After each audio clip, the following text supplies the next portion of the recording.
Okay, let's call to order the regular business meeting of the Board of Education for Monday, March 18th. Casey, nice to see you still got your green on today. I just said at least I'm 100% Irish. I can wear this There you go. 24/7. Perfect. And if I ask everybody to stand, please recite the Pledge of Allegiance. To the flag of the United States of America and to the republic for which it stands, one nation, under God, indivisible, with liberty and justice for all. All right. Roll call, please. Jim Batson. Here. Pat Rudy. Here. Lisa Essel. Here. Kevin Hubert. Here. Scott Luce. Karen Lundstedt. Here. Casey Rudy. Here. All right, so we know Scott Luce absent for the record. Our agenda this evening, we'll open it up for public comment. Anybody who would like to speak, please limit your comments to 3 minutes or less. We've got some student recognition today. Right? No student recognition right now, Okay. this month. I was going to say, if it is, it's small. We have updates from our student school board representatives, a superintendent's report. We'll approve the consent vote agenda, which we reviewed last week, and then updates from facilities and finance. Who's going to take that for Scott? Okay, that would be me. Yes, Pat. Yeah. See how this works? I think Pat ought to do that. What do you guys think? Okay.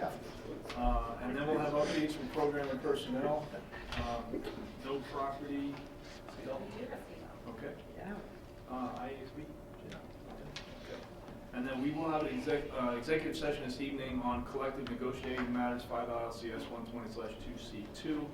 Other than to return to open session, we will not be taking any action after that meeting. And I think that's it. All right. So, would anybody from the public like to speak tonight? No. Okay. Then we'll go right to our student, student score updates. Who would like to start? Matthew. Spring break is next week.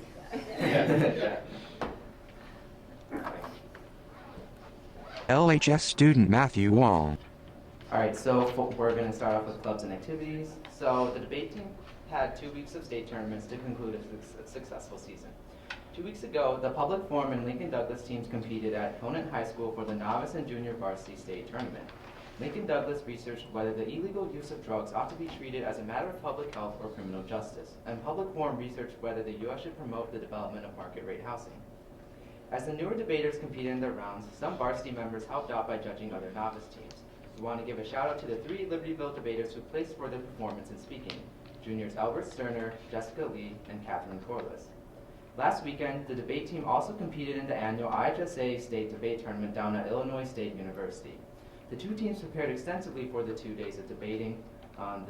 The debaters had an incredible time debating students from schools all across Illinois, discussing the merits and drawbacks of both sides and exchanging a multitude of ideas.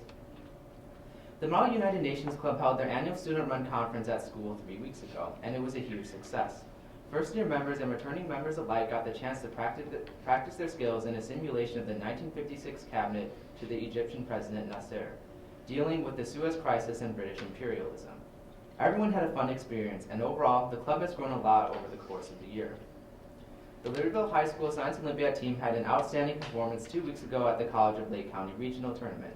They secured 4th place overall, winning a bid to the state competition held at the University of Illinois at Urbana-Champaign. Of the 23 events, every event except one placed in the top 10, with special congratulations going out to Deb Mitra and Emma Muscato for placing first in forensics. The team is now hard at work, studying fossils, performing chemistry experiments, building thermal boxes, and more in preparation for the state tournament. The Libertyville High School math team had a great opportunity to compete at the NSML conference. It was a tough meet, serving as great practice for the road ahead to the upcoming ICTM state math competition, which the math team is incredibly excited for. LHS student Catherine Corliss. Going off of that, LHS also hosted a Girls in STEAM Day for girls who are interested in the fields of chemistry, computer science, art, technology, business, and politics. Female presenters from each of the fields spoke to the group of middle school and high school girls who attended. The goal of the event was to educate and encourage women to enter fields in which they have been historically underrepresented. The event was put on by the Hvac Club, which focuses on gender equality and women's issues. The German classes have also performed exceptionally well on the national German exam, receiving a number of honors, with one student even being considered for a major scholarship opportunity to go to Germany. We also want to congratulate all the students who have been named to the National Honor Society for Students of German. A couple of weeks ago, MedCats, human anatomy classes, and genetics students got to witness an open heart surgery at the Advocate Conda Medical Center. It was a great opportunity for students interested in the medical field, and it was a great chance for them to see how the stuff that they were learning about in classes apply to the real world. They got the chance to view and interact with the surgical team as they performed 5 bypasses on a person's heart. To move on to a few school ongoings, the annual World Language Week just finished last week and was a widely attended event as usual. Throughout the week, students found ways to celebrate the different parts of the world where the languages they study are spoken.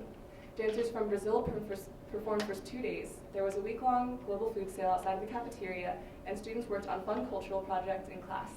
Some student favorites from the week included the churro sales and the piñatas made in the Spanish classes. The school's annual Writers' Week kicked off today. Throughout the week, English classes will go to the auditorium to hear other students as well as adults present their writing. This year's presenters include Dr. Van Wilp, who runs a record label and produces music, and Tim Toaster Henderson, a Chicago-based poet, among many others. One of the students' favorite acts during the week will be the Write Club, where teachers and students compete against one another in a rhyming style of debate. The topics for the debates can range from math versus music to bling versus swag.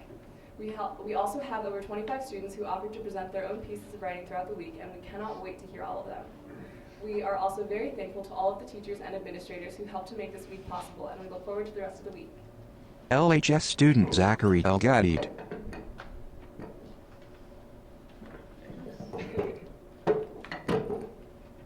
LHS hosted free heart screenings for students on Wednesday.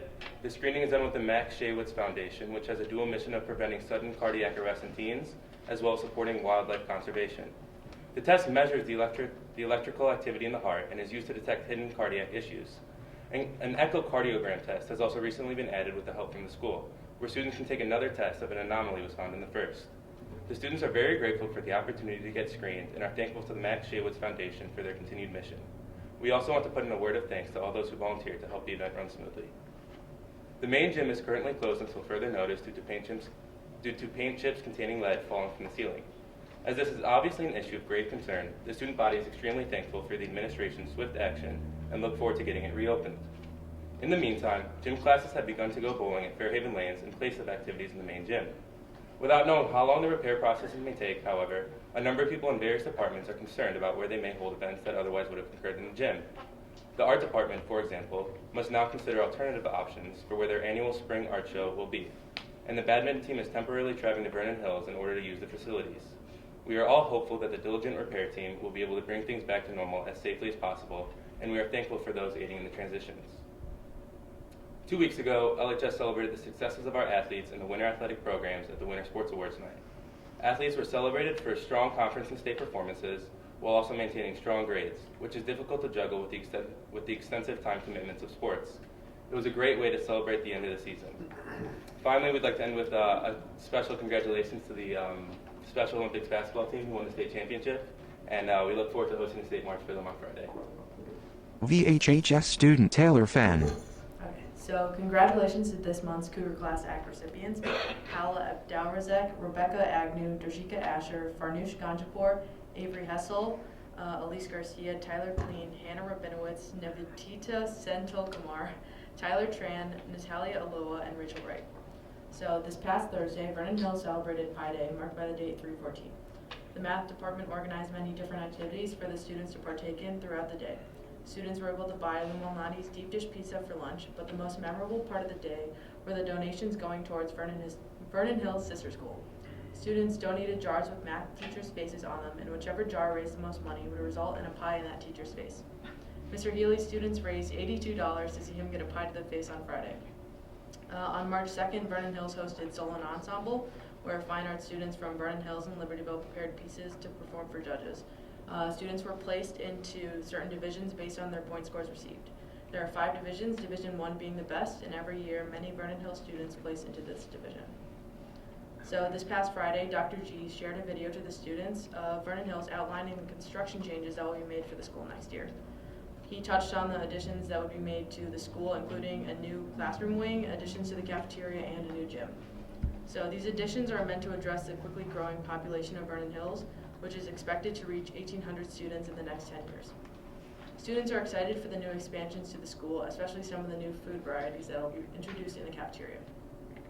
So this past Saturday, Vernon Hills had its annual Top Cougar. Senior boys Joey Levitan, Noah Proft, Micah Kim, Ethan Schuster, Jack Farrick, Brett Sweeney, Max Sue, and David Leschner all competed to be named this year's 2019 Top Cougar. The boys sang and performed stand-up for the audience during the talent portion, showed off their tuxedos during the fashion portion, and those that moved on answered questions during the interview portion. Senior Micah Kim was named this year's Top Cougar for his hilarious ASMR performance and great interview portion. Congratulations to the girls indoor track and field for winning the CSL championships. And then this past Saturday, Vernon Hills held College Palooza for junior families from both Vernon Hills and Libertyville to come and learn more about the college application and selection process. There were multiple different sessions for students to attend to learn about the different parts of the college process.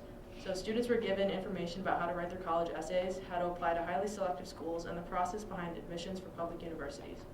Guest speakers from Xavier University, University of Michigan, and University of Notre Dame came to provide the students with key information they would need for their applications. Vernon Hills' keynote speaker was Rob Franick, the editor-in-chief of the Princeton Review, which is a large college admissions service company that creates hundreds of test review books and other college-related preparation services. On March 8th, Vernon Hills had an open mic night at Barbara's Books where students could come up and read poems, sing, and rap. So students could sign up beforehand or during the event to go up and perform for the audience. Some students that participated in open mic night were Sadie Schultz, Brett Sweeney, Aiden Isaacson, Ethan Schuster, and Tessa Kruzik. On March 1st, 55 students from Dance 2 and 3 and the Orchesis Dance Company had the opportunity to participate in a workshop with the Inside Chicago Dance Company. Students were able to experience a master class in jazz technique and learn repertory alongside dance professionals. After, students watched a special performance and they were also able to ask questions of the dancers. And then congratulations to the science team for taking first place in the Division 1500 sectional ACES at Vernon Hills High School. VHHS student Caitlin Doller. A few weeks ago, the VHHS math team finished second at the regional championship with numerous teams placing in the top 4 and many students winning individual awards. The math team qualified for the state finals, which will be held in May. Congrats to these students and their staff coaches. As already mentioned, congrats to the D128 Storm Unified basketball team. This was their first basketball championship, and we're so happy for the athletes who put in so much work to get to this point. On Saturday, March 2nd, CAB held their 19th annual winter fundraiser, which included a wine pull, raffle, silent auction, and live auction. Over 200 people attended the event, and CAB was able to raise over $25,000 for student athletes and their sports teams. Speaking on behalf of CAB, Tanya Hvac said they were all thrilled with the results and are already planning next year's 20th annual fundraising blowout. It sounds like the event was certainly a success. We'd like to recognize one of our students, senior Katie Brennan, who greatly embodies our daring mission and is seeing it pay off in big ways. As part of her sophomore year activism fair project, Katie wrote poems about the rape crisis in India and sent them to the organization Safety. Katie later discovered that Safety had posted her poems, and she was eventually offered an internship with the organization. She took initiative after seeing a book display one day and was instrumental in starting a campaign at Safety about empowering children through literature. Katie has also attended conferences and meetings about disability awareness and activism, women's rights, environmentalism, and other subjects. She serves as a member and leader for many clubs here at VHHS and has made numerous connections outside of school as well. Katie's activism and accomplishments have helped her to discover her goals and interests for the future, and she was named a 2019 Koch Scholar. Overall, Katie's drive and passion has helped her to be an example of what the daring mission truly means and how getting involved can truly pay off. Congratulations to Jack Mulcrum, who was named to the 2018-2019 Daily Herald Leadership Team. Jack was chosen for his initiative, hard work, and demonstrated desire to make a difference. For the last 2 years, Jack and his brother have been working on an independent environmental research project, seeking to make an energy farm with wind turbines. Jack said he was inspired by a need to preserve natural resources, educate others, and propose ways for his community to utilize renewable energy sources in order to power school activities. Congratulations to Jack on this amazing recognition, and congratulations also to Hannah Ray, who was named an honorable mention for the leadership team. Towards the end of February, VHHS held its first Dare to Empower Lunch and Learn. The Lunch and Learn was for female identifying students and was focused on how to empower other females. One of the main topics discussed was how females are more likely than males to not speak up in class or meetings even if they know the answer or have an opinion to share. Talking to Elizabeth Ochoa, a senior who attended the lunch, she said a big focus was that instead of tearing each other down to get to the top, females need to encourage each other so they don't give other people the idea that it's okay to tear females down. The lunch encouraged attendees to use the statements "I have seen" or "I have experienced" to make it more personal and less general. Elizabeth said she enjoyed the experience and thought it was really good that our school did this. There will be a second meeting focused on females empowering themselves. Earlier this month, our International Languages Department celebrated International Languages Week with days of cultural exploration and celebration. One day, each language class gathered in the studio theater to watch a performance by a group of Scottish dancers and a bagpipe player. There was even an interactive portion of the performance where some of the dancers led students in learning one of the traditional Scottish dances. Later in the week, a day was dedicated to a food fair where students brought in traditional foods of their own personal culture or the culture of the language they study. It was an excellent opportunity to try delicious new foods and learn about and gain an appreciation for other cultures. The theme of the week was Learn a Language and Level Up, and students certainly experienced how studying other languages and cultures can enhance their interactions and lives. For the last VH Give of this school year, the focus was on spreading positivity through the school. Passing periods were extended to be 6 minutes each, and in between each class, an activity was announced for students to participate in. A few of these activities included making paper airplanes with positive messages written inside and flying them through the hallways for other people to pick up, seeing how many high fives you could get on your way to your next class, sending texts of gratitude, playing fun music, and stepping on bubble wrap.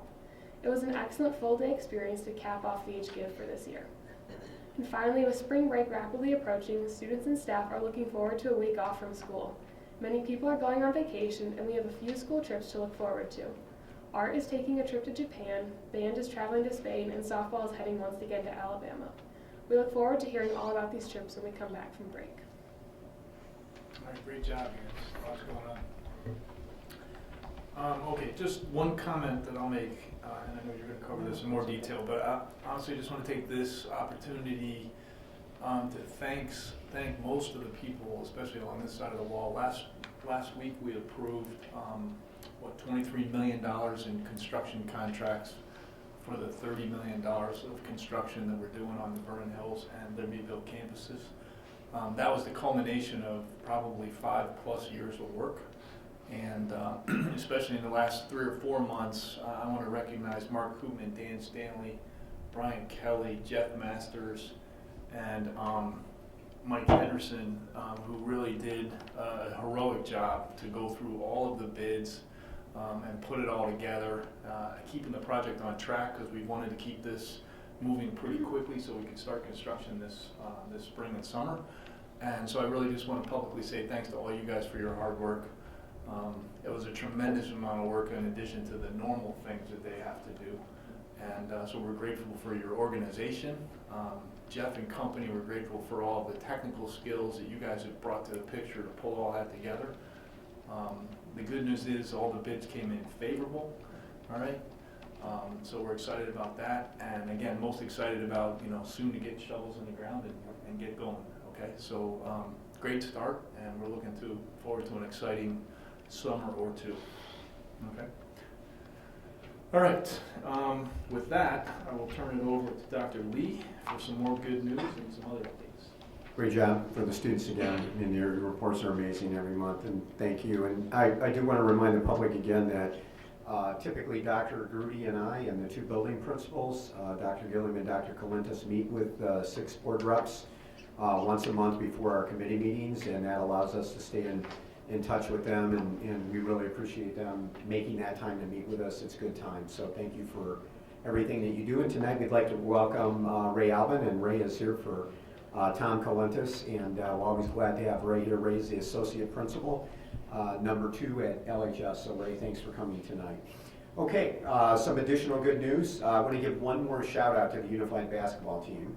D128 Unified Basketball team won the state championship on March 16th in Peoria. Team members are Joseph Mahler, Joey Reyes, Mitch Newman, Nathan Ferrara, John Ford, Mason Reyes, Anna Scholler, Sophie Schofield, and Alexa Donato. The team is coached by Andy Compton, Colin Mason, and Corey Atwell. We couldn't be more proud of them. And Bryant, I am guessing we are going to have them as our guests in April, so we'll get to meet them firsthand and celebrate their success.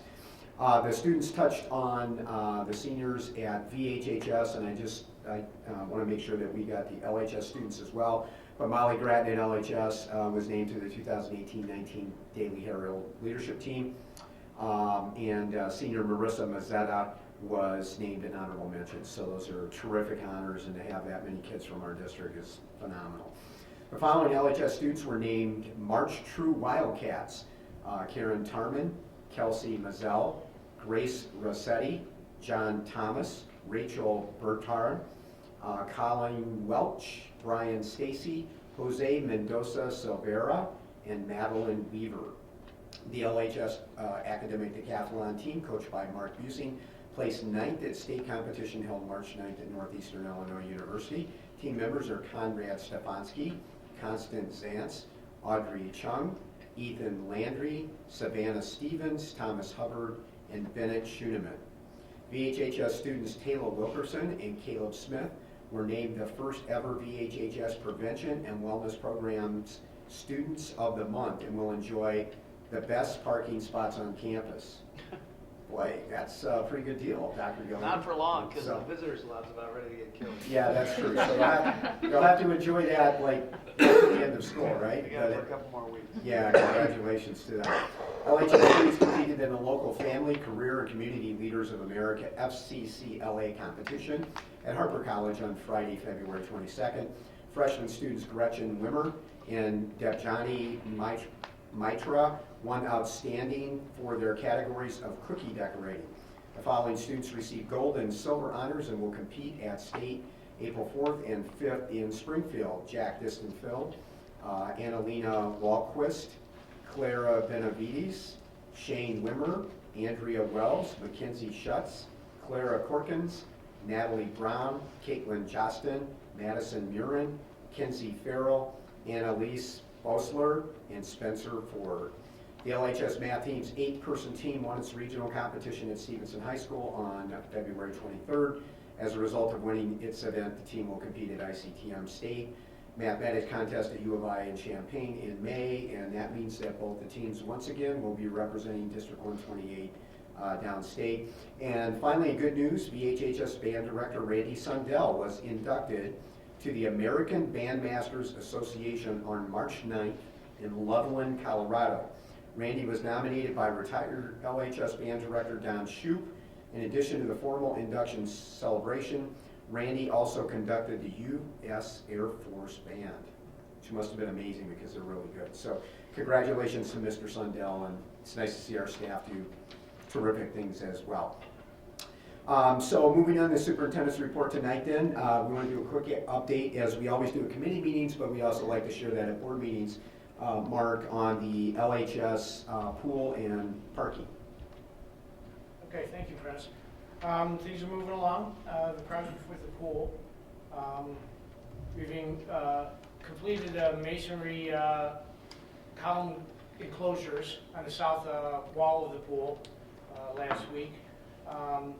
They're working on the cavity insulation on the east wall of the pool, and the face brick has started on the east wall of the pool. We've been working on an entryway masonry between the west gym and the new pool, so that is in progress. They finished the steel work for the roof, so the roof deck is being worked on this week in that area. In the pool itself, they completed all the rebar work and poured just over half of the bleacher section. So that was nice to see. Forms will come off soon, and they're working on the rest of the steel for the steel rebar for the east side of the bleachers, and we hope to pour that by the end of this week. And we started the layout for the tile installation in the inside the pool itself, the pool vessel. So they will start tile sometime this week. And Mark, as we look at parking outside around there, so what does that timeline look like at this point? This would be the parking outside of the pool and the additional parking And the that the additional board parking. approved earlier in the year. The site is all been cut down to the height for the stone. So now it's a process of the weather and us getting the area to dry out so we can put the stone down and get the base in so we can get the curbs in. So that's going to happen here this spring. Very cool. Any questions? Great. Pat mentioned earlier that we're very excited after a number of years of work on the additions and renovations on both buildings. We had an extensive review of the bids at committee meeting and then reviewed one more time in a special board meeting last Monday. And as Pat indicated, the board voted to award the bids. We came in with that $23 million package, about $1.8 million under projected cost, which is great for the district. We talked about a number of things, but we have both Jeff and Mike here tonight. And I think one of the questions the board asked that we wanted to talk about tonight a little bit is that Gilbane and STR obviously are doing design and management work for us. We asked them, the board asked them to talk a little bit about what they do for their design fees. So if you guys want to step up to the microphone and just kind of follow up on the answer that you guys talked about at the meeting. That's be a good thing for the public to know. Oh, certainly. I think you're on, Mike. Okay. Again, I'm Mike Henderson, principal with STR Partners. I lead the design team, the architectural team, with the entire project. So, just so you understand, there's an awful lot that goes on behind the scenes. A project like this involves literally dozens of professionals, from structural engineers, mechanical engineers, plumbing engineer, electrical engineers, fire protection engineers, acoustical engineers, civil engineers at stormwater. We also have team members that specialize specifically in the food service areas for the cafeteria, as well as roofing, building envelope, and again, it really does take a full team of people to organize and to create a really great design and quality documents, so that the construction team can take those documents and build a building out of it. So the project begins, as you know, like it's taken years to get to this point. So early in a project, we talk about the first part of design. You literally design the building in words and numbers. You have to find out how big things are, what are the needs. That term, form follows function, really is true. You have to define what it is you want to solve before you ever get there. And that does take a great deal of time. We've had a great teamwork with the district and both schools. A lot of great input, back and forth, and it's just really been a great process and a great project. We're very proud of the work we do, and we really appreciate the opportunity to be your team or be part of your team. Great, thank you, Mike. I'm Jeff Masters, Vice President with Gilbane Building Company.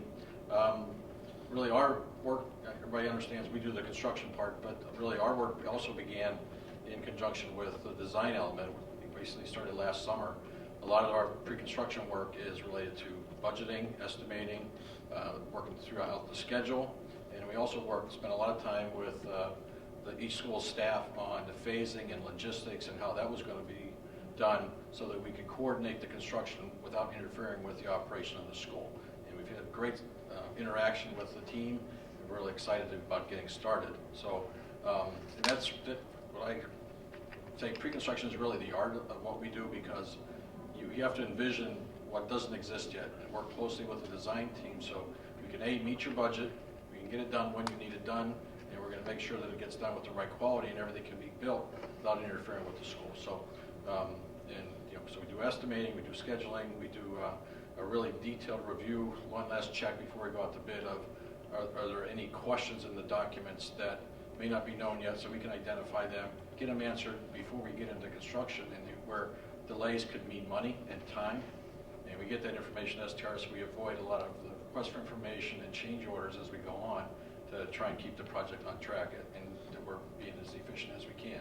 Obviously, then when we get into construction, we've got our supervision. We will have a superintendent at each site full-time, all the time. Anytime there's work going on, we'll be there to make sure it's safe. We're not interfering with the school, and we're making sure that the quality and the schedule are being maintained. And then, through punch list turnover, and then we stay with the project and really until all the issues are resolved and you're happy with the projects. Thanks, guys. And just so the community knows, both STR and Gilbane worked with us for years on the new pool at LHS that we report out on every month. And again, we've had a great experience working with them, and we're very excited to have the opportunity to work with them. Again, these guys have been in here, we couldn't even count the number of times you've been here meeting with our teams, either at the buildings or district office, over the past 2 years, 3 years, coming in, and that personal touch and having the ability to work with you guys directly has been, I think we would all say, has been very helpful for us. The last thing I'd like the community to know is both of these gentlemen and their companies have both been involved in value engineering both of those projects. So we did a lot of value engineering on the swimming pool to get that in a manageable range, and we're going to have a terrific pool when we're done, but we're also going to have a pool that we can afford with the resources that we have. And they've also helped us value engineer the 3 projects over here and working at Libertyville and repurposing the old facility. And we appreciate that flexibility. It really underscores what you guys have talked about in working with the customer within the resources tonight, so thank you very much. Any other questions for the guys while they're up on the mic from the board? Just one other comment, and I feel bad about this. I neglected to thank John, you, Ray, you, and Tom, and your leadership teams at the building level for all the hard work that you guys did for really pre-planning. You guys, I think, have so far done a great job of working collaboratively with us to not just get what you want, but to really kind of narrow that list down to what we really think we need. And those aren't always the same, so I just want to say thank you to you and all your leadership in doing that. You guys have done a great job of, really putting together, I think, a plan to make sure we have really great facilities, but really focused on those things that we really need. So I want to say thanks to you guys as well, and I apologize that I didn't mention that earlier. Again, thank you for coming tonight. I know we talked about this at the special board meeting and the committee meeting. And I think often the perception is that, frankly, Mike with SDR just does some drawings, and then Jeff with Gilbane just kind of puts a hard hat on when this construction's going on and walks around. So I think you aligned all of us the value added, and so thank you for coming tonight. Much appreciated. I do want to be clear that they do draw stuff and do wear hard hats. So I mean, that's part of just a little bit, right? That's number 11 on your job descriptions. Other duties is assigned, right? Thanks, guys. Something actually going right because the pool didn't leak, so. Yeah, there you go on the test. That was the good news because we never, from the beginning, never had that luck with the old pool, right? Okay, guys, thanks. Appreciate it. Thank you. Okay. So we'll be adding monthly updates again to the board agenda just to see where we're at as we move forward. Okay, next on the superintendent's report is LHS main gym lead paint remediation. We appreciated the students' update on that tonight. As the board knows from a previous update, that is categorized as an emergency repair. So there are actually 2 phases to that project, and one is the remediation, and then we're required by law to have monitoring. So we have contracted with 2 groups to first a remediation group that we've worked with and has a good reputation, and then a monitoring group that will meet the law and make sure everything is good moving forward. Like we did with the electrical problem we had at LHS before, the guys can talk a little bit about the work, and we're hopeful it can be done by the end of spring break. So when we come back, we'll be golden, hopefully, moving forward, and everybody will be safe. But what we're going to do tonight is, just to formalize this, we're going to ask you to authorize us to expend up to $50,000, which would be for both of those things. We think it will come in less, but just in case we run into a problem then we don't have to come back and do that again, and then we'll report out on the backside. But again, because it falls into an emergency repair, we're not required to go out and bid it because we have to have the work done and it has to be done immediately. So, Dan, do you or Mark, do you want to? Yeah, we're going to send around so you guys have it. And it more is less because it is an emergency, and so there are, the state laws fortunately flexible enough to recognize emergencies happen, and you can't always go about things the normal way of business. You got to get things done. So they allow us flexibility in this, but particularly the reason why we have these is because we just so happened to have a board meeting today. So really, these are the two proposals that we have for this emergency work. So it's kind of interesting. The one pager that you're going to get, that is for the bulk of the work. That's for the contractor Arc Environmental that we've worked before with other projects successfully. And so they gave us the proposal, so you can see $32,000 for the base work, but based on some of the unknowns that we don't really know, maybe another $8,000, so up to $40,000 there. And then PSI is interesting because that work is about $4,000 for the oversight, but it's several pages because they're the monitoring. And so thankfully, one thing we did, I think soon when I got here, we had a proposal from PSI to do similar oversight work, and we spent a significant amount of time negotiating legal terms.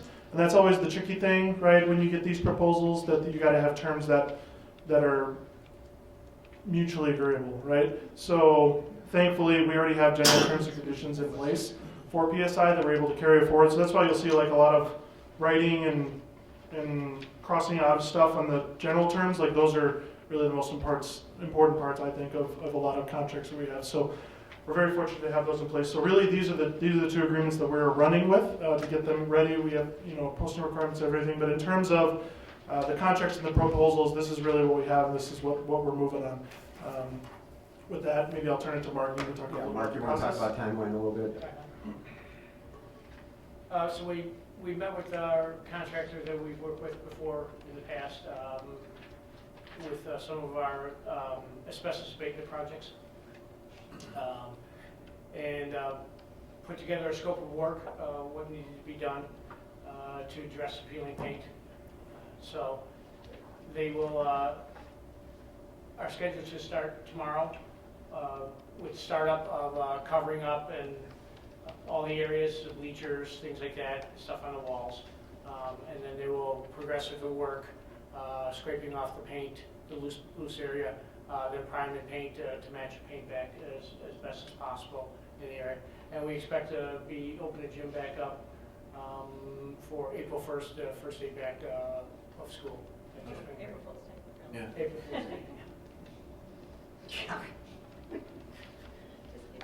If it had to happen again, we lucked out having a week of spring break, right? So that really helps us. Although their athletics will be going on, in the spring and all of that. And it's always tough scheduling when the weather's in transition like it is right now with spring sports. But again, just appreciate everybody's work. I want to give a shout out to John and Vernon Hills again, because as we did when we had to do pool drains a few years ago, we just worked together very well.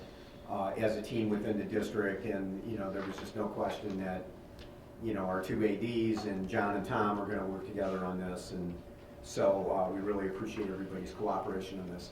The last thing I want to say on this is we really appreciate the trust of the students and the parents on this. When we put the information out, we did not get traffic of calls and emails, and I think again, we always seek to be honest with the public, and hopefully that engenders trust as we're working with people. But Brian did a great job of working with the team and putting information together during the day and putting that in the package so we could talk about how to communicate that. And they got all of that out and did a great job. So I want to thank our public for trusting us with the safety of their kids, and our staff for also trusting us with their safety because they work in the buildings as well. So great job to everyone, and hopefully we'll be done soon. Okay? Any other questions on that? Okay. I would need a motion to authorize us to spend up to $50,000 on LHS main lead paint remediation. So moved. Second. Oh, somebody has to make the motion. No, I can't make the motion. You moved what I said. Okay, got it. Yeah, Got it. what he said. Okay. Is there any discussion? No. Roll call, please. Batson. Aye. Rudy. Aye. Hessel. Aye. Huber. Aye. Lundstedt. Aye. Rudy. Aye. All right, motion carries. Okay, next on the superintendent's agenda is our annual IHSA membership school renewals, and this is the high school association, which covers all athletics and a number of competitive activities in the state. It is the only organization authorized by the legislature in Springfield, and but we do need board motion to update our memberships. I do want to point out, Brian, you can correct me on this, I looked at this before the meeting tonight, but again, we are required, because IHSA is really healthy, we're not required to pay any membership dues, which is great for all the member schools in the state of Illinois. Was that new this year, or is that? We haven't paid dues Oh, really? In quite a while. I don't know why I didn't notice it. Yeah, Yeah. well, I thought maybe the state found some extra money. No, it's separate, Maybe they're fortunately. It's separate from the state. Darn. Okay. I hate when I get optimistic like that. All right, so we Okay, just, is there a we just need a motion, yeah. Motion to renew our membership in IHSA. I make a motion to renew our membership in the Illinois High School Association. Second. Discussion? Roll call, please. Rudy. Aye. Hessel. Aye. Huber. Aye. Lundstedt. Aye. Rooney. Aye. Batson. Aye. All right, motion carries. Okay, one last thing under other tonight that's just come up recently, but it's something that the LHS students and certainly Mr. Alvin will be aware of. We've done a lot of work on the HVAC system at LHS over the past couple of years. Still tweaking and fine tuning, as again the folks at LHS know. But we also have cooling season coming up pretty quickly, where it will be much warmer in the building. So we still have a few things that we need to do there.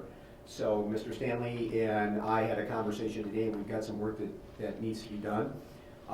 Again, it's work that, and Dan will explain that we don't have to bid out, but we want the board to be aware and we'd like to move forward because we can get some of the work done that needs to be done over spring break again before it gets real warm out. So Dan, with that said, I'll turn it over to you. Yeah, Dr. Lee mentioned the HVAC is something that we're spending a lot of attention on, both in terms of money, but also in terms of time. And we're still experiencing definitely some issues with our system there. And so as Train has had a chance to really sit down and kind of figure out what's happening, a different team with Train, the implementation team that sets up our BAS that we did last year, and now we have a service support team essentially that's a different team that's helping us figure out what's happening. And lo and behold, there is issues with the controls that we have set up that Train is responsible for fixing, and they're working on that. But then we also have mechanical issues that we have to take care of. That's our responsibility. Meaning, they could have a control that works perfectly fine that says turn this valve on, and it works perfectly fine, but the valve is literally broken in it, so it won't turn on. That's the kind of thing we're talking about. So Train was able to put together a list of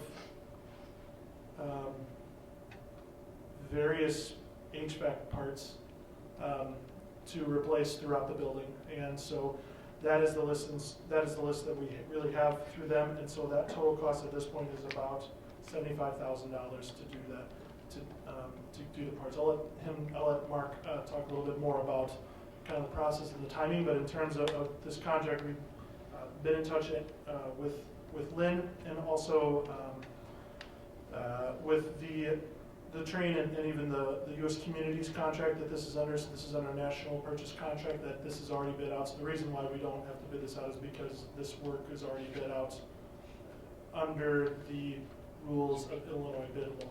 So usually you would have to bid out this kind of work, but this work was already actually bid out. So we're kind of accessing that pricing. It's kind of like a menu of things. Because we're reading this part, this part, this part, this part, and it adds up to a lot of money. So this is something that we really would like to look at getting the work done now because of the issues we're experiencing now, but also because of switching over to cool shortly within the next few months.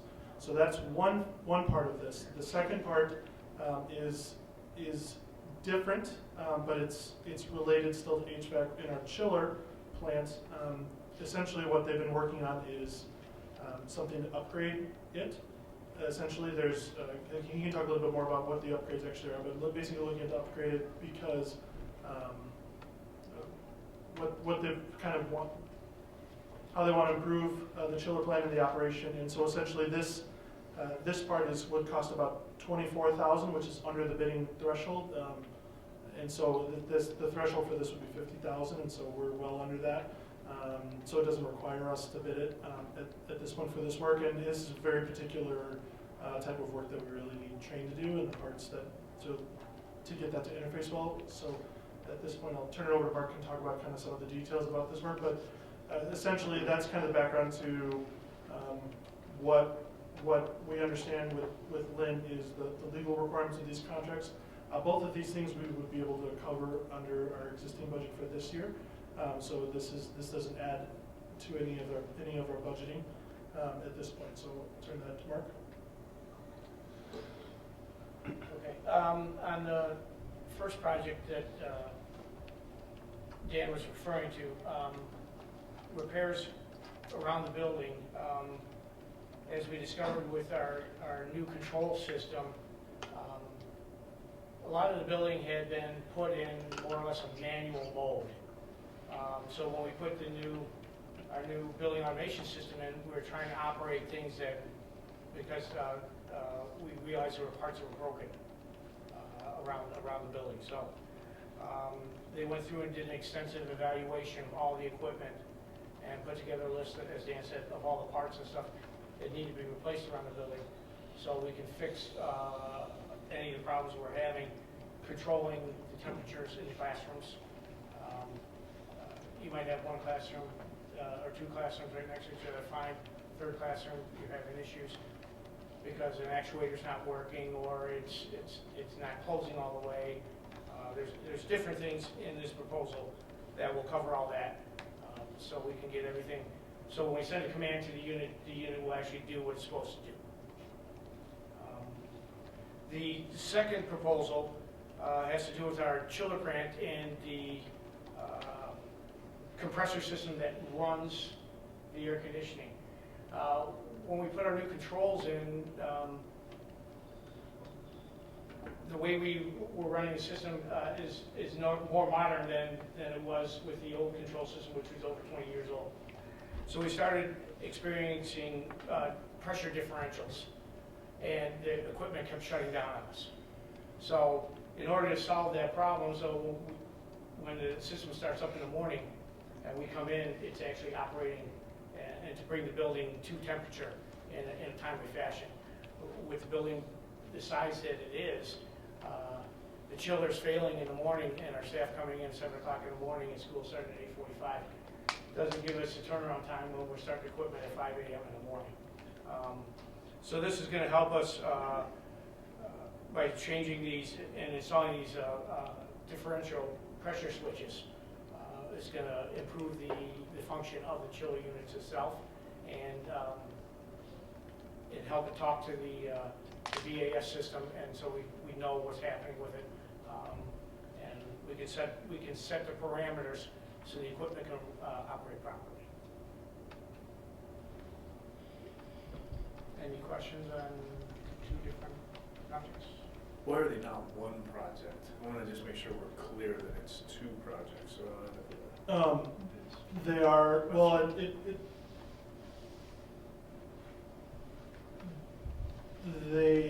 sorry, I'm trying to. Are they both, let me back up, are they both covered under the pre-negotiated deal, or is this $24,000 one not? That's a separate.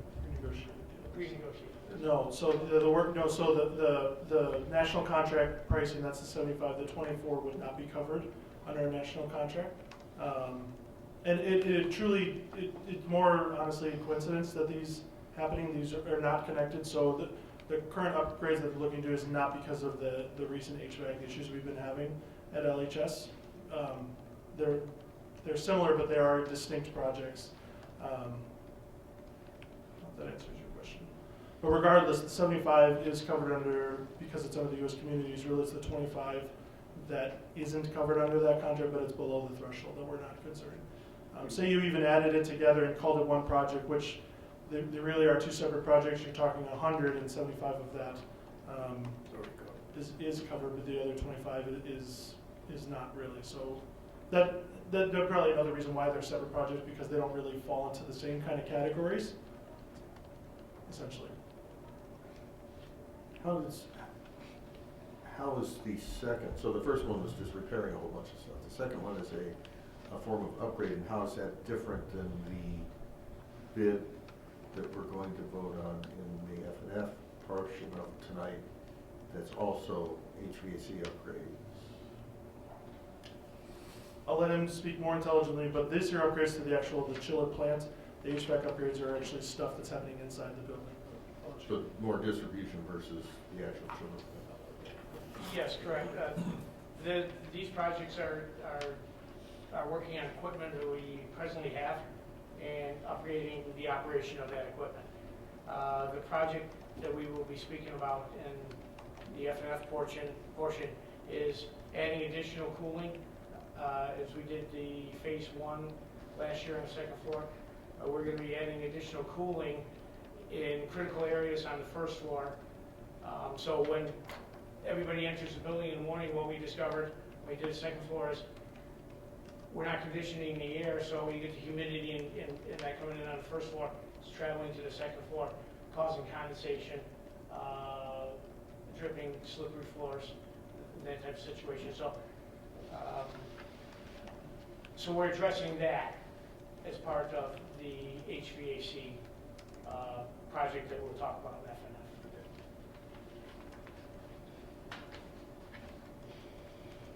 So I guess we would recommend that we proceed with the work, and really we don't need you to vote, and we can't vote tonight because it's not on the agenda anyway, but we would need a head nod or a thumbs up from you that we're okay to. Really, I would say the sense is if you are truly objecting to this type of thing, then we will come back later with this, but unless you would object, we would look at moving forward with these. I have no objection. You good? Great. You good? Kev, we good? Okay. All right, great. Kathy, that concludes the superintendent's report. Okay, thank you very much. All right, the consent vote agenda is listed. I believe it's items A through H. We reviewed them last week, so if I can ask for a motion to approve consent vote agenda items A through H. I motion to approve the consent vote agenda items A through H. Second? Discussion? Roll call, please. Hessel. Aye. Huber. Aye. Lundstedt. Aye. Rooney. Aye. Batson. Aye. Rudy. Aye. All right, motion carries. All right, Facilities and Finance Committee. First item, bid recommendation for 2019 LHS summer upgrade HVAC upgrades. Back to you, Mr. Koopman. And Mr. Stanley. See you all. See you guys. Thank you. Good job, guys. Sorry, you guys skipped through like 50 pages. That's really fast. You wanna pass this? For the record, we didn't skip through. Pardon? We didn't skip through anything. No, I meant, I just in my packet. Just for the Work your way record. through those 50 pages. Just for the record. This is a lot more talking than I had planned on, sorry. So what we have for you is we have the bid information of the bid totals and the recommendation, but what I want to make sure that you see and have in front of you is the total cost of the project, because it's really not just the 1.9 billion that's in the bid award. There's also design fees that we would have to pay to, Sierra's gone now, but to them, and which they pay to their subcontract, and then we're likely going to face some type of owner costs. Last year when we did the HVAC upgrades for phase 1, we ran into a few things where we had to spend, at this point, about $16,000 of district funds to resolve something that kind of came up that was really out of scope and unanticipated.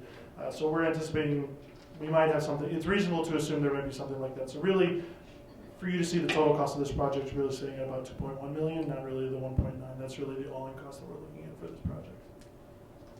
Where is this money coming from? This is part of the 3 million. Big money. Yeah, this is part of the 3 million annual. It's like all of it. It's most of the 3 million. Correct. Yep, intentionally so. It was planned. Yes. You want to go and talk about that? So this is one that we talked about at committee meeting last week, that we had the delay because we wanted to make, again, we're facing a busy bid season, and so the bid opening was delayed until Thursday. Yes, That's Thursday, so we got the bids open on Thursday, so like 3 business days ago, and we were able to kind of process and have some document for you on Friday. And so then today, because I was out on Friday, I've been able to chance to kind of put together a comprehensive cost for you guys to see. So what were the actual bids? I'm shocked. The budget and the revised budget are identical. So that's the first time in history. What am I missing? I'm not sure what you're talking about. So I'm looking at the budget for the trade number here. I'm assuming that means we had $1,919,500 in the budget. So yeah, this is just one. So I have a kind of a Google Doc of our projects, and so this is what I use when I'm tracking a project, like the costs, and then if there are any revisions or changes. So say something comes back in and we have to do a change order to the project, that's where I would add in a change order. So sorry, that's just by formatting.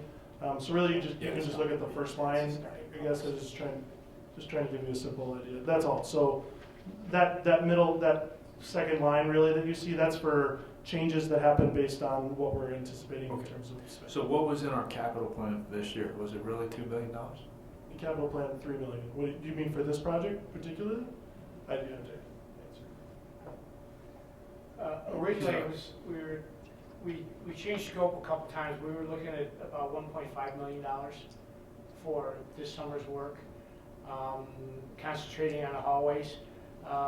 We changed the scope and concentrated on different areas of entry into the building, and then added scope for replacing units in, for instance, down in the industrial arts area where the units are in real bad shape. So that would be alternate number 2 as part of this bid process. We did 3 different alternates. We also added in, as part of the LHS pool, we're going to have to do some abatement. And part of this project will cover, we will do abatement separately, but then it will cover new floors, new ceilings, new lighting in areas that are affected by the pool construction and some other classrooms in the building as our ongoing maintenance and asbestos removal as we work throughout the building. And we added an additional 20, the upstairs classrooms that we did last year for our HVAC upgrades. We added sprinklers and ceiling and light sprinkler systems in those classrooms, as well as new lighting and ceilings, so those rooms are totally complete. Let me ask a different variation of the question. Dan, what did we budget for CapEx for this year in total? How much? 4 million? 5 million? You mean just as it pertains to like total CapEx budget for this year? About 5 million. About 5 million. If we approve this, 2 million, will we stay within that budget of 5 million for the year? Absolutely, yeah. Thanks. So this is part of spending that. Okay. Right, and how much more HVAC remediation or upgrades or whatever do we have to do at LHS? We have a lot more to do throughout the building. All right, so I think we should actually, you guys can figure out when we do this, but we should actually take a look at all of these LHS projects over the next couple of years and make sure we have visibility to what's going on there. Yes, so we did incorporate that and took that into consideration in this project. As we changed the scope in the hallways, we looked at other equipment that we could readily change out. So there are 2 units, for instance, in the auditorium that are part of this bid. They're up in closets on the second floor. One feeds the lower level changing area behind the stage down in the basement of the auditorium. And the second unit controls the hallways upstairs and downstairs, the foyer areas. So that is older equipment that needs to be replaced, so we were replacing that. We were replacing a unit down in the lower level of the studio theater. There's a unit there that's 30 years old. We were replacing that.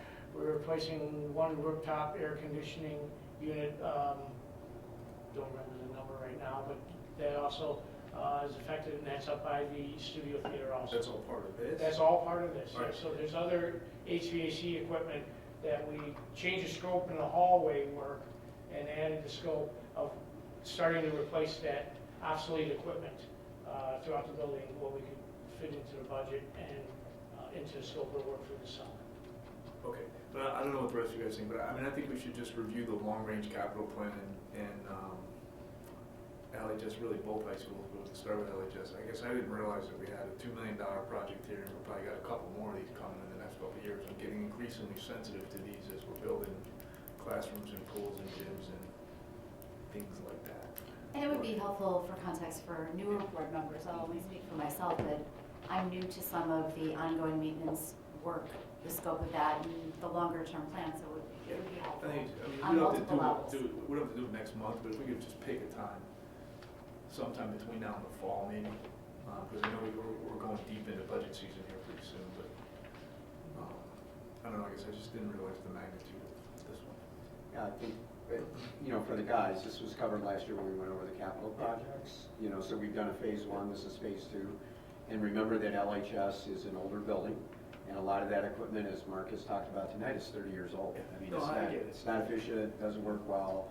So, we're kind of going through a replacement. So we can certainly, every year with the budget, we talk about the capital for next year, CapEx, Kevin, for next year.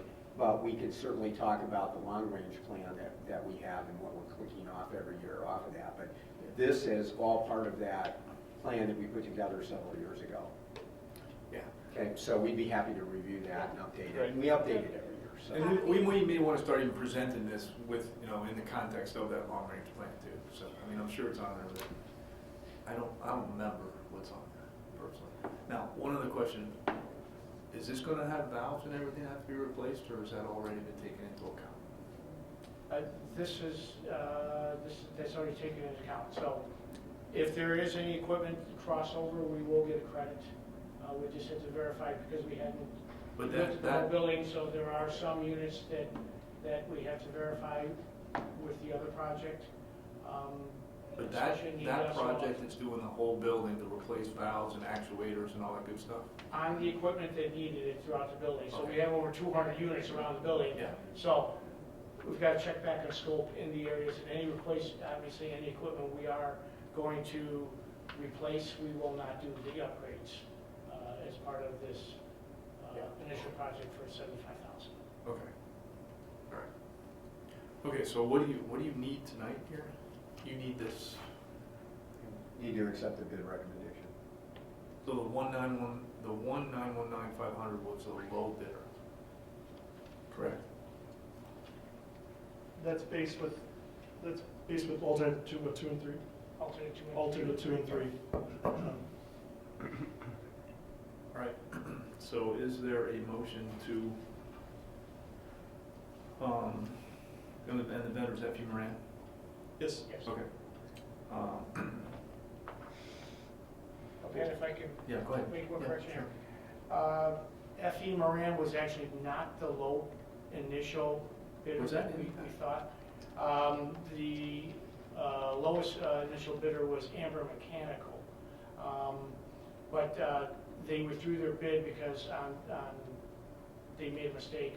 As we looked at the numbers, we realized that their alternate number 3 was quite low. And so we questioned them on that because it was a couple $100,000 less. So they withdrew their bid, which made F.E. Moran the lowest responsible bidder. So we only had 2? We had 3 bids. But because of Amber's mistake, there's only 2 in the vendors. Yes. Okay. We ready? Yeah. I make a motion that we award the Beverlyville High School Summer HVAC Upgrade Project to F.E. Moran Incorporated. This includes base bid plus alternates 2 and 3 for a total of $1,919,500. All right, any additional discussion? No, I can just say as a LHS parent, I remember my daughter walking out the door in a tank top with a down coat in her hand, because depending on which classroom she was in, it was either going to be fryingly hot or freezing cold. So as we do this, I know LHS parents will appreciate it, because kids get sick that way. I mean, when you're sitting in a freezing classroom one minute and a hot classroom the next, it's important for them to be able to focus and have a temperate environment. So as painful as it is to spend this money, we have to do it because of the aging infrastructure. So. And it's important to spend it as we go, so we don't end up 10 years down the road with $20 million. bill that we can't afford, so, I mean, I understand, I just want to make sure we've got it all wired in our long-term plan. Okay, good job. All right, so we have a motion and a second. Any other discussion? All right, roll call, please. Huber, Aye. Munstead. Aye. Rooney, Aye. Batson, Aye. Grudy, Aye. Hessel, Aye. Okay, motion carries. All right, next, bid recommendation landscape maintenance contract 2019 to 2023.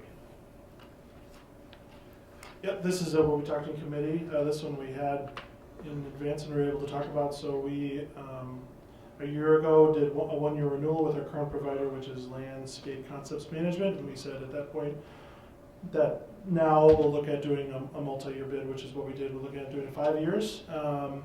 And the lowest bidder at that point is our current provider, Landscape Concept Maintenance. And so we have the bid tabulations in there for you. Essentially, the base bid is I can't remember the exact percentage, but it was around a 7% increase for next year, but then, or a 7% increase beyond for the 2020 year, and then it goes, or, the 7% increase beyond the current year, and then it goes up, I think 3% and then 1.5% every other year after that. So we've been very happy and very pleased with this result, really, especially relative to some of the other bids came in at for this project. So we would recommend approving the 5-year landscape maintenance contract with Landscape Concepts Management. I'd be curious what Millier Design was going to do with Brainerd for $53,000 a year. Good thing we'll not find out. Yeah. Move the turf. Okay. Is there a motion to accept the bid from Landscape Concepts for $123,566? I move to accept the bid from Landscape Maintenance Contract for, what was that one? $123,566. $123,566. Second. Discussion. All right, roll call, please. Lundstedt. Aye. Rooney, Aye. Batson, Aye. Grudy, Aye. Hessel, Aye. Huber. Aye. All right, motion carries. Last but not least, disposal request. There is one, I believe, one item on the list. Is that correct? No, it's over. So so usually we'll get requested, we bring it to committee, and then it'll be on consent agenda, like you had the water polo goals was on consent agenda. So this came in after our F&F meeting, so this is a mix. Miscellaneous ITs. Yeah, a lot of things, and if you get a chance to read it, it's a really cool program they do. Like a history. Yeah, there's a lot. Yeah, there's a lot there. So it's very cool. I don't. Does he do this twice a year? I can't remember exactly how often he does this, but it's You want to explain what he does Pardon? for the public? You want to explain what we do with the equipment? Yeah, I'm probably not going to be super intelligible in being able to explain it. But in general, they donate it essentially to this company that is involved with physically challenged adults, and it provides work opportunities for them, and they're able to work with these, break them down, and use them. So yeah, sorry, I can't really do a better articulate job. So Mick would be able to go on forever. He's really excited. He loves this. So it's worth looking at. I did when we first discussed it early on in my tenure. But the name of the company is called Recycling Avenue, Avenues to Independence. And if anybody's interested, they can look at recyclingavenue.com for more information about what they do with the equipment we donate. It's a cool organization. Yes, very cool. And I will tell you, some of this equipment is much older than our students. But going forward, more and more of the Chromebooks are actually going to be owned by the kids, right? Yeah. These Chromebooks were part of our original rollout, it looks like. Yeah, they're little Samsungs.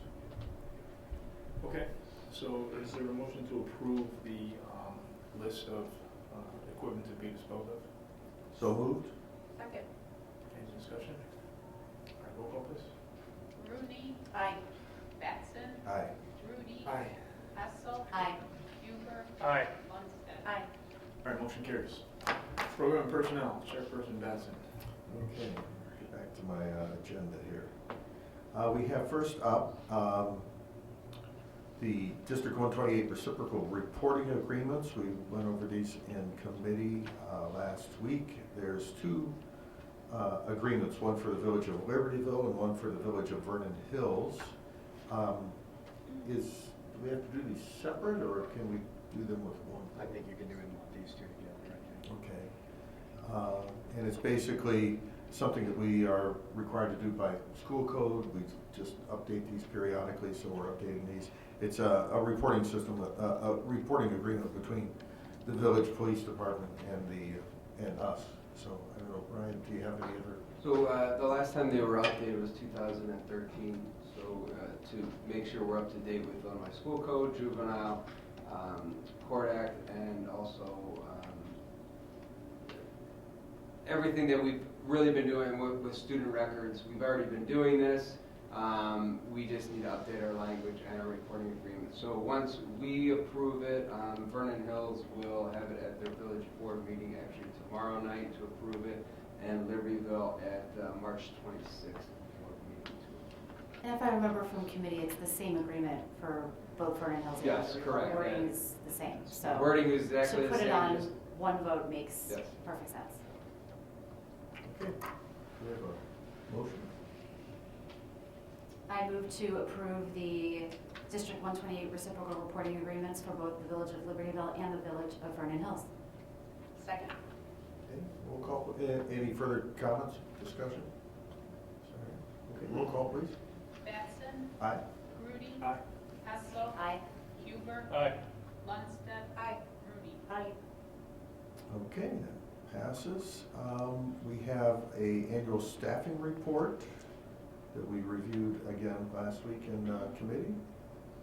So to go over the staffing for next year, just to give you guys again an overview of how staffing is done. After all of our students sign up for classes, so the returning students that will be next year, sophomores, juniors, and seniors, they work with their counselors and sign up for classes. And then the 8th graders also, our counselors will go to the schools, meet with students, and get all of their classes decided upon for next year.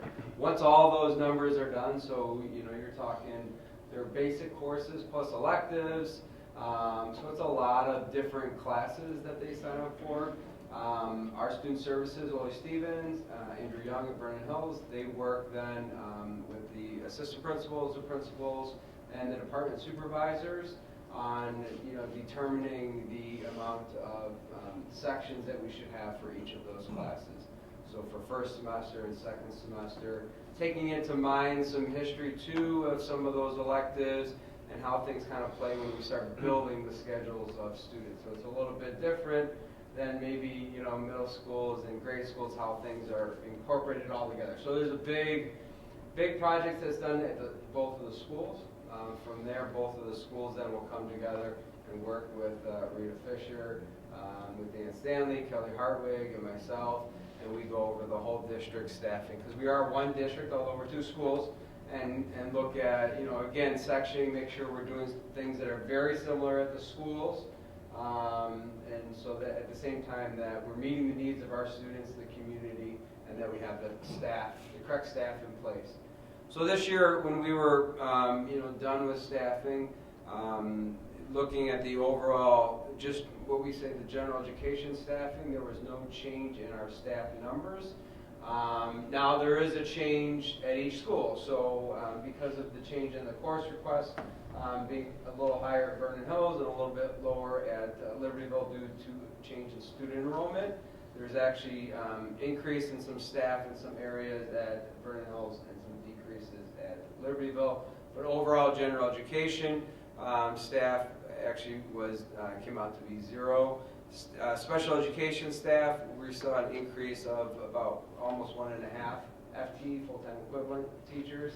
And that had to do with the classes that were graduating and the incoming students and some other changes that Kelly Hartwig and her staff, they have to meet the needs of the students required by state and all of the guidelines that we follow. But that's kind of what we're looking at in that piece. In One of the things also, though, when we're looking at Vernon Hills, the increase is not only our teaching staff, but also the support staff that we look at, from counselors to social workers to our deans, the team leaders. So next year we are going to be adding a counselor at Vernon Hills High School, looking at trying to phase in some of that support over the next few years. What we call our learning support teams. And so John Gilliam and his staff are looking at adding a counselor, and that'll help our students out here at Vernon Hills High School. So overall, the whole district, we're adding about 2.5,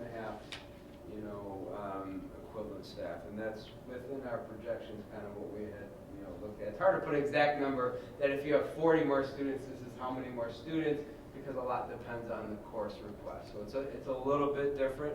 But if you look at overall, we're down 600 course requests at Libertyville with 71 students less. Vernon Hills, 353 more course requests with 30 more students. Now that is also a picture from last February to this February when we did course requests. So, those numbers could still change depending on spring, summer, move-ins, or transfers out and so forth. But it's pretty, accurate there. And the enrollment, just to keep the community up with this, particularly if they don't live in Vernon Hills, the enrollment in Vernon Hills is projected over 1,500 next year. Correct. And for a long time ran at 350, 360, 370. So the students are coming. John's doing a great job working with the feeder districts to actually put names to kids as they get closer to high school. But we certainly believe, based on the demographer and what's below us, that we're going to hit 1,600 at some time, and then we'll see. But we'll try and update that every year again, so we can take a look at it, and if we have to make decisions, we can do that. So we just need a motion to accept the staffing report as reviewed at committee and presented again, overview tonight. I motion to accept the annual staffing report presented tonight. Second. Okay, any further questions or comments? Yeah, I just have a question. How many students, just pretty much most every student that enrolls, signs up for classes, get the classes, or is there a percentage of them that's like, sorry, that one's full? How does that work? So there are some when, for the most part, if you look at the big classes that are offered quite a bit, they usually get those. It's some of the other classes, the electives, depending on the number of students that request those courses, sometimes sectioning wise, they may get offered only in the fall or only in the spring, or it doesn't fit in their schedule. So there is a small percentage of our students. We try our best to incorporate. So what happens if somebody is looking for a certain, say, art class that they want, their schedule is kind of built off of that one class when it's offered. If it's only offered a couple times. So, their geometry, we're offering 9 sections, a day. So there's room in their schedule to move those. So it's sometimes when they, depending on the classes, they may not get it, but we try our best to make sure that. Is there like a priority, like according to what class you're in? Do seniors get first dibs? No, not really. I don't think anyone really just denied a class. No. Go ahead. We'll take all the student course requests that they've had. The only classes right now would be if a class is closed, if it's not running, and they made a choice to run a class or to try and enroll in a class that's not running. We'll take those students and get them a new class that we know is going to run, or at least offer them, if it's an elective, to make another choice. Once that's there, every student's schedule is loaded basically into the computer, into a matrix, and then the computer spits out the first best way to organize the entire school schedule and load the most people into classes. So we're then trying to match, at that point, what our teacher staffings are to what the courses, the best way that the courses are coming out that also match the highest load for from all the student requests. Every time we move something, it can affect 2 things. It can affect the number of students that are in that class, especially if it's a singleton class, as well as the teaching assignments for the teachers. What periods are they available? What periods are they not available? So We use our large mainstream classes, think like an Algebra 1 and Algebra 2, as the vessels to really move the kids around to try to get them into the singleton classes that they're hoping to get into. So we're going to be doing that. Andy Young and Ole Stevens at the building will basically start on that now or right after spring break and continue through into August, trying to balance and get the kids into classes. So a lot of it's done by the computer, but at the same time, there's still a lot of human pieces, A lot of hand you know, scheduling. to make sure that, our students get all the schedules they want, but it also, works with the teacher's schedule that they have a lunch period and so forth. It's Same with also the important students. to have a little bit of flexibility with class size. Yes, I would yeah, think. correct. Here's another point that we've talked about relative to even the additions that you all have just approved, is let's say the computer model spits out an AP biology best fits second hour. The fewest number of irresolvables happens second hour. But we don't have any classrooms, science classrooms available second hour. Then we have to force a class, maybe not AP bio, but maybe we have to take one of the regular bios and move it to, the fifth hour when there is a room available. But that creates 4 more irresolvables that we wouldn't have had we. So that little trickle down of space, and for us, science is the prime example. Next year, because science is up now, Brian just talked about the increase in enrollment. Not a ton, but if we have 2 more sections in science, we almost don't have any space in science labs left. So it's really, you start to ignore what's best for kids based on the model that's projected and just try to fit stuff into classrooms and then deal with the irresolvables afterwards. And I'll say from someone so sitting in that process and right clearly that this is not my thing really to do this, but I do really like numbers, and one thing I didn't tell any of them, I was trying to figure, like, they just see the numbers and they see them. I need to figure out a way to see the numbers, and I was actually looking at the number of percentage of kids based on the number of requests or how many they could accommodate. I was astounded at how many 100% I saw, meaning the vast majority of the sections that I saw were, at least on all being equal, and the staffing idea was able to accommodate the requests. Like, it didn't happen, but I was surprised at how often it did happen. I truly was. I was very impressed. How often 100% of the requests were satisfied? Yeah. And staying within reasonable numbers, you know what I mean? All right, well, great job. That's a lot of hard work as well. I know that's every year a lot of work for you guys. I'll just underscore, it's really important work because 70% of the cost of the district is staff, because we're a service organization. So the work that we do in staffing really drives the majority of the cost of the district. So the team does a great job every year on this, and it is a very involved process. So thanks to all of you. Great job. Okay, we've had a motion and a second. Any further discussion? Okay, can we have roll call, please? Rudy. Aye. Hessel. Aye. Huber. Aye. Lundstedt. Aye. Rooney. Aye. Baxter. Aye. Okay, motion carries. We have annual employment recommendations, and this includes the non-tenured and granting of tenure for a number of staff. So these are the same memos that were shared at PMP. Nothing has changed since then. So we have our continuing employment of the first year non-tenured, the second year non-tenured recommendations. We have 2 categories for the third year non-tenured faculty. Third year non-tenured that will be moving on to their 4th year, and then third year non-tenured moving on to their 4th year, but also earning tenure due to 3 excellence in a row with a change in the para. And then we have our 4th year non-tenured that we are recommending for tenure, so that's in the group there also. We have some honorable dismissals due to changes in enrollment, and a couple of faculty members that were covering 1-year leave of absences for us, and then also our by law we non-renew our non-tenured part-time faculty, and just so you know, obviously all the names are here in the memos and be shared, but just to let you know that our staff administration of both buildings have had individual conversations with everybody on this list, leading up to this time. So we do really, in dealing with human resources, there is the human element. So I just want to give, thank you to, everyone and taking all the time leading up to this in the building levels. Okay. We have a motion.